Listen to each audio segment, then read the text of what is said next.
In this video, we talk about the Bendy Chapter 3 Plunger teaser, what's to come on the channel, and inspiration for the wheelchair theory. Hey you prodigies, ProdCharles here, and as promised, here is a vlog for you guys, updating you on the channel and also talking about a few things that's going on that are related to the channel. I'm really glad that you guys enjoyed my Bendy and the Ink Machine wheelchair mystery video. That was a really interesting video, I think, and it's something that people have been talking to me about for a while now, but I've only decided to make a video about now. Somebody actually made an entire video based on this, and I watched it. I can't remember the exact details of it, and I can't remember the link to it either. I don't think that person watches me anymore because I put a little comment there asking them to give me a link to that video, because that video was fantastic. If that person can reach out to me, then I would love to share it with you guys because it is awesome. It was just awesome the way he presented it. So dude, if you're watching, please send me the link to that video. I would love to share it. Now on the topic of Bendy and the Ink Machine, I'm sure you guys remember the Plunger teaser for Chapter 3 that we talked about a couple of weeks ago now, I think. I was just wondering as I was going through the motions of analyzing this teaser, and I did sort of cover this in my video where I put your reactions to the Plunger teaser, where we talked about it perhaps being a small dart with a little suction cup tip. But what if it's not a plunger? What if it's not an arrow? What if it is these things but we just can't use them all together? After all, the Meatly did say in his tweet that the little details matter.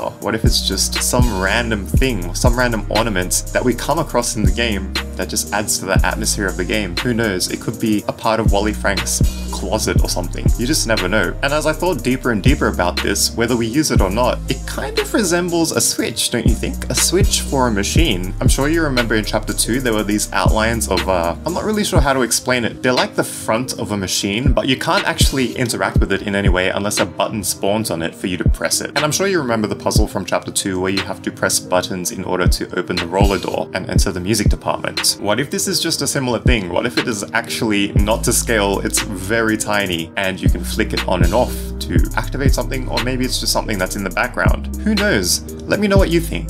Because for all we know, it could be part of a puzzle. Although it might be worth mentioning that there's a lot of fan art about this already showing it as a plunger, and the Meatly has liked these fan art pieces. But just because that's happened doesn't mean that he's confirming that it's a plunger. If it is, that's awesome. Our first video is correct. Woohoo! If not, well, at least we've considered what else it could have been. Now on to what to expect. I've got a couple of pretty interesting Bendy videos lined up for you, so don't worry. I have heaps of Bendy and the Ink Machine videos lined up, so definitely look forward to that. It's going to be so awesome. I can't wait to see your feedback on them. And I've also got some gameplay videos, so I don't know if this is going to be posted before or after, but I do have one on Slendytubbies 3 that should be out or coming out soon. Please let me know if you've seen that and you'd like to see more of that, because it's I think it's like a 5-chapter series. Technically there's 6 chapters, but it starts on Chapter 0, and that's the one that I covered in my first video, obviously. Or would you like me to cover another game? In which case, please post it in the comments and maybe I'll play the most liked comment. Who knows? One game that I have lined up that you might be interested is Hello Neighbor. I've also thought of doing just like a nostalgia run of horror games, doing really old stuff like Amnesia: The Dark Descent. I don't think stuff like that would do very well these days, but I just wanted to get your opinion. Maybe you've got an even better horror game, a newer one that's come out recently that you'd like me to play instead, or maybe you just like me to continue on Slendytubbies. I'll just have to wait and see how that video plays out. And of course, how the prodigies like that. If you're hyped for that, let me know in the comments with the hashtag hype, and check out these videos that were picked just for you. If you're new, remember to subscribe and tap that bell for more cool and interesting horror game videos. And prodigies, thank you so much for your love and support for each other and this channel. See ya!